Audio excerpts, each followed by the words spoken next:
Yeah, now we are live for everyone to see us and to join us. Welcome, everyone who is here watching this session today, the first session of our Wellbeing Corner. We will be joined by Dorothy Martin within the next couple of minutes, who is our host. Or who is our guest in this brand new corner. We'll be running this Wellbeing Corner every Thursday at roughly half one.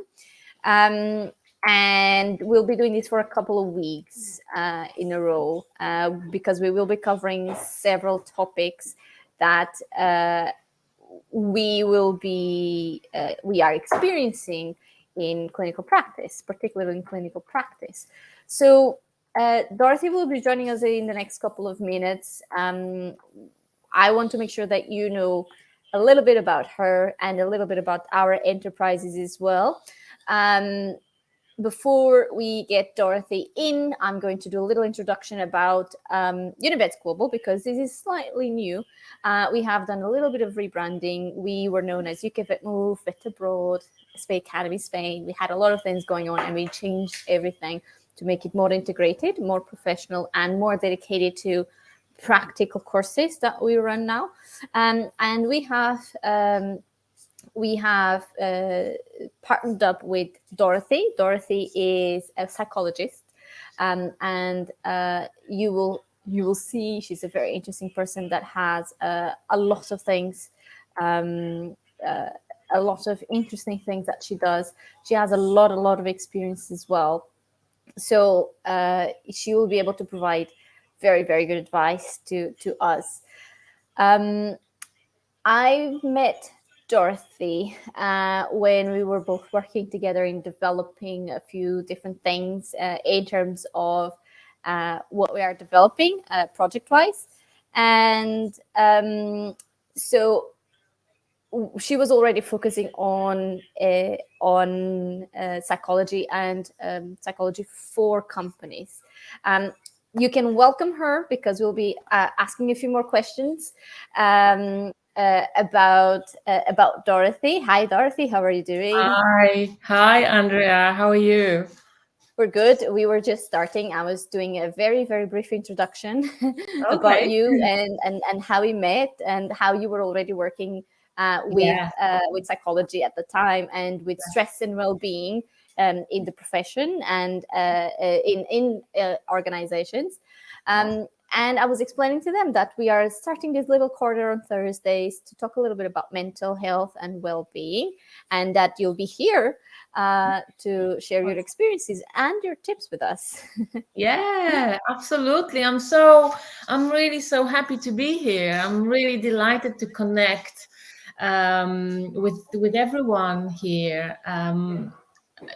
Andrea, when we've met, you have, enlightened me to the fact that veterinary profession is not easy. No. Challenges, and there is stress, there is anxiety, there is pressure. Mhm. So I'm delighted to be here and connecting and sharing with you, hearing from you and learning from you, etc. Yeah, we really appreciate you being here as well. I was wondering if you could tell us a little bit more about yourself for the Yeah. people who are here and who've never seen you before, so that they Yeah. know a little bit about you as well. Sure. So so basically I work as a psychologist, a coach, speaker. So I speak at conferences as well. I facilitate programs. And this is all to do with showing people how to turn their stress, their anxiety, their overwhelm into well-being and actually better outcomes. In a nutshell, this is what I do. So I work with individuals, I work with groups, and sometimes with whole organizations who want to know how to deliver outcomes they want without burning out, but actually in a way that they can maintain their well-being, and go through sometimes really challenging times with well-being, and and the outcomes are important as well, and positive outcomes, and engagement and productivity. So yeah, and I love what I do. I love what I do. And that's why I'm Good. here. Yes. Yeah. How did you come about working with big organizations then? Because it's a big jump from working one-to-one to then suddenly having a room full of people that you're talking to. Yes, yes. So my background is in psychology, and I've decided to follow the route of educational and organizational psychology. So this is really how I came into it. But for a long time, I worked with one-to-one. I really liked working one-to-one. And then at some point, I thought, you know what, I want to have a bigger impact. And I started to, I think I've approached few organizations. And at first, I remember I've offered them a few talks. And gosh, must have been ages ago, probably, 10 years ago, when I got invited for the first time to do a short talk about resilience, how to be resilient during difficult times. And literally from that point, I started to, I got invited to do more talks and more talks, and then workshops, and then programs. So really organically, this happened. I think probably I kind of was ready to take my work into groups. Yeah, and I really enjoy it as well. So. That's very interesting. So, did you end up in the area of well-being and stress and anxiety because of that, or did you choose this area as well because you had an interest in this? I've always had interest in this. I've always had interest in this, and I think very early on, I knew that I wanted to study psychology. And I was thinking, why is that? And I think it's because my dad, when I was still young, I've noticed that my dad was often stressed. And I've noticed then that my dad was having a drink after work to relax. And then he was having, one drink, then two drinks, then three drinks. And he started to be addicted to alcohol to really manage his stress. And of course, as a child, I didn't know that, but I was just observing what is happening for my dad. I was observing that some people behaved in a very different way. And then I've noticed that our family dynamics operated in a different ways, that, my friends' family. So I was a very quiet child, actually really shy, but I was observing, and I was observing my dad, because he often was tense and stressed. He would come back from work being stressed, and that, I think, that inspired my curiosity. So from the very early age, I wanted to be a doctor or psychologist. I think when I found the word psychologist, I used to say to my mom, I'll become a psychologist, and that stayed with me. And I started to study. I was at first interested very much in addictions. And my dissertation is actually around the subject of addiction and co-addiction. But from then, I got interested in stress, because the stress is this kind of the factor that can trigger addictions. And very often it does, because we try to comfort ourselves. We try to deal with his friends, maybe also in his dad. So this is really how I got interested in stress, and then in well-being. Yeah. It's so interesting that you mentioned that, because I just kept thinking about how sometimes I see people and vets talking about a difficult day and how they just want to go home and grab a glass of wine to relax, and it's like one of those things. It's a very obviously coping mechanism, but it's not necessarily what you'd consider it can end up not being a healthy coping mechanism for the situation. I was wondering, was there an episode in your life as well where you personally felt like you were not maybe struggling, but maybe there was something else that you wanted to change about your own well-being? Yes, absolutely. And I would even say that at some point in my life, I was struggling. So, and it was for me a complete shocker because, hey, here I am working in the area of stress and well being. I'm supposed to be an expert, I'm supposed to know everything about it. And you know, in my work, I really wanted to walk my talk. So I was looking after myself in the way that I knew. And guess what? At some point, here I am struggling with my own mental health, having moments of anxiety, not just moments, but you know, longer times where I just couldn't get rid of my anxiety. Mm-hmm. I was suffering with stress. I didn't know how to shake it off, although I tried to apply many different strategies, you know, like try to meditate and I try to relax, and also sometimes try those unhelpful coping strategies as well. Mm-hmm. And that stress would not go away, and that the anxiety would not go away. And at some point, I started to feel like I was burning out, Mm-hmm. because I was working, I was passionate about what I was doing. However, I've noticed that I was accumulating the stress and I didn't know what to do with it. And Mm-hmm. nothing that I was doing was actually helping me in long term. And yeah, I slowly felt that I was burning out myself. And yeah, not pleasant experience, Mm-hmm. absolutely not. And that's why, you know, I feel for everyone who is feeling stress, who is Mm-hmm. caught in chronic stress and is trying to, you know, help themselves, who is caught in anxiety and feeling like they're burning out, and they're trying to reach for many things to help themselves, Mm-hmm.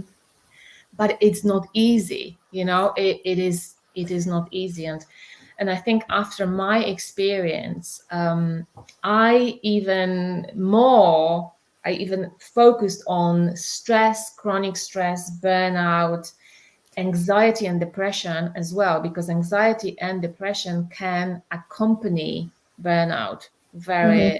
very often. So Yeah. I focused on mental health and well-being, and you know, I thought I would love to help people to navigate difficult times, challenging jobs with more well-being, Mm-hmm. less burnout, less stress. It is possible. So the good news is it is Because possible. this is going to be my next question. So you've been through this, and you were mentioning all the strategies were not working. So what's the secret?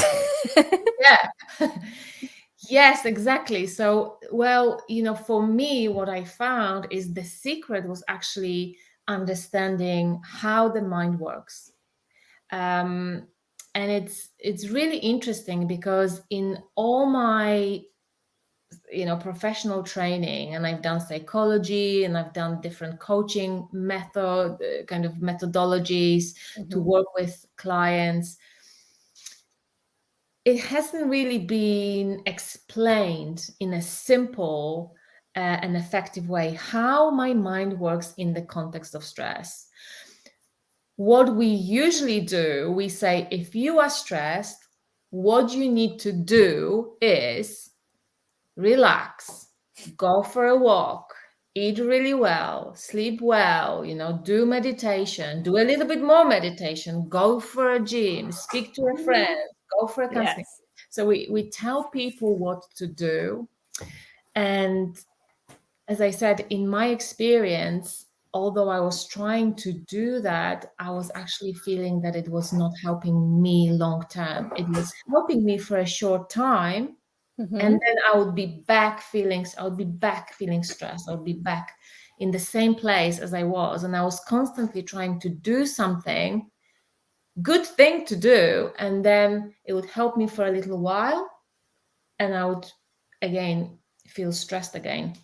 Mm. So I was caught in this ongoing cycle of, knowing that I was stressed, trying to help myself, reaching for all those strategies that are recommended. And let's face it, I was recommending them in my profession to Yeah. people as well. Yes. And then at some point, not really feeling that they were offering me a long-term relief. They were not offering me a long-term solution that I wanted. Um, and then in the midst of my burnout, I have discovered this understanding of the mind. So it's not a strategy, but it's really understanding what is happening in this, the most probably powerful computer, if you wish. Yeah. You may use the metaphor of a computer. What is happening in our mind when we are stressed? And that understanding actually helped me to find within myself calm. It helped me to settle my nervous system without trying to do different things to settle my system. Is just that awareness and that understanding of what is going on has the power, gives you self-knowledge, and helps nervous system to settle. Hmm. And I think this is the most important thing. And from that place of more calm and clarity, of course, you can navigate then situations in a much more effective way. So this for me was a secret. It was a secret that hasn't really been highlighted anywhere in my journey, as a student and then as a professional.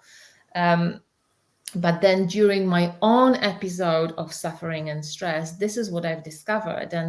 And this is why I now bring that perspective into the whole conversation about stress and well-being. So Oh, look at it. How does that happen that we experience stress? Where all does our well-being really truly come from? So I take people on a little bit different journey. right. Hmm. Um, Instead of just starting to tell them, you need to do this, you need to do this, I'm inviting people to say, hey, we need to understand something first. And when you understand it, things will become clearer for you. And the solutions will come to you. For every person, there can be something different, but that insights will come to you. And so it's really, really exciting, because I am finding that it's much more effective. It's been effective for me, but it's so much more effective for people. And it's not short term, it's a longer term, because you have a self-knowledge and that self-understanding that is supporting you every single moment in your day-to-day life. Yeah. So Am I safe to assume that we're going to hear more about these during the next Wellbeing Corner sessions? yes, absolutely. I'll be sharing with you a little bit more. I think the next corner we'll be talking a little bit more about burnout. So yeah, Mhm. I'll be telling about what I've discovered literally in that midst of burnout, and what really triggered my recovery, and what triggered, I think, my resilience. Because in my life, and I'm sure in your life, Andrea, in your life, and in all our lives, there are challenges. There are Yeah. challenges, but that Even if you're self-knowledge, not a vet, everyone has their own challenges, their own way, yeah, right? absolutely. So I'll be very happy to share more, and hopefully this will be helpful for you too. Yeah. I think so, because this is something that more and more we're talking about it in the profession, and I think in general, this is less of a stigma at the moment. But I still also feel like there is a lot of almost like there is a lot of talk, but not a lot of actual support Yeah. that actually allows you to implement long-term changes. And you've got to start somewhere. So I'm really excited to have you here. And again, I want to thank you one more time, one more million time, for doing this with us and helping us understand this. And I also wanted to make sure we are understanding this from the perspective of someone that helps people understand this as part of their competence, like professional competence, and not just have of course, it's always useful to have people sharing their own stories, but I don't want just that. I want to make sure that people who are watching this can find someone that has had the experience. And it's just like you said, you're Mhm. supposed to know how it's meant to be, and you're supposed to know how to fix it. And you still had to take your own path to get there. So I think Absolutely. that's amazing. And I'm really looking forward for the next session. So the next session is going to be for everyone here next Yeah. Thursday again, Mhm. roughly same time, 15, 20 minutes. We're going to focus on, like Dorothy, you were saying, it is about burnout. Yes. Mhm. And but sounds like we're going to touch a bit on resilience as well. Yeah. Yes. I think Everything is connected, right? yes, everything is absolutely connected. And, we also welcome your questions. So Yes. if you're having a lunch, if you have a little quiet time, please join us. And I would love to hear your questions. And really, it's really opportunity for you to ask your questions, bring your challenges, bring your stresses, and let's look at it together. Yep. Um, yes, Sounds wonderful. absolutely. I Yeah. always have something to share myself as well, but it would be really good if people wanted to share their own experiences and their questions. Maybe they don't want to share their own experiences, but maybe they have questions, or questions for a friend. And I think this can be a really good opportunity for people to be in touch with someone that is an expert in the area. But as you can see, that's sometimes not enough. We still need to do a little bit more understanding and That's it. self-awareness, right? Yes, that's it. And I think with professionals, this is so difficult. I think, that the highly professional people, we've studied, we've learned, we seemingly know. I mean, that was me. When I was struggling, I was like, I should know what's going on. And I think when I work with nurses, I work with even doctors, Mhm. people in helping professions, we have that, isn't it? We should know. We shouldn't be feeling like this. What is going on?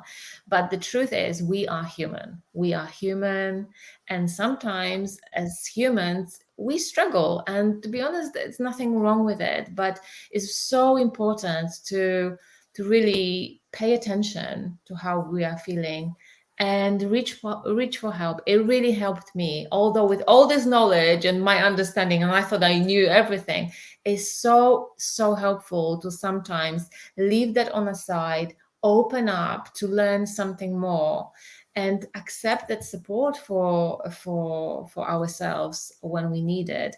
So Yeah, important. wonderful. I'm looking forward to see you next week as well. Thank you again. Thank you for Yeah, those of you who have joined us, for the people who have done like on this and who have done the comments and yeah, shared some with us. Feel free to get in touch. Leave your comments if you watch this after. yeah, Um, and you can bring your questions next week for Dorothy as well. yeah, Thank you absolutely. so and much. and you can also post if you want. You can post. We'll be kind of watching, who Yep. posted. Maybe after we'll pick it up next time, but Yeah, yeah. Thank you so exactly. much for inviting me, Andrea. I'm No, I delighted. Love to connect with you always, and I can't wait for next week. Yes, same. I'm looking forward for next week. And again, thank you so much, Dorothy, for being here. And again, for those of you who watched it, thank you. And enjoy the rest of your evening and lunch break if you're lucky enough to be on your lunch break. Yes, definitely. Take your lunch break. That's the tip Yes. today. Yeah, Thank great. you so much, Okay. Dorothy. All the best. All the best. See you soon. Take care. Bye.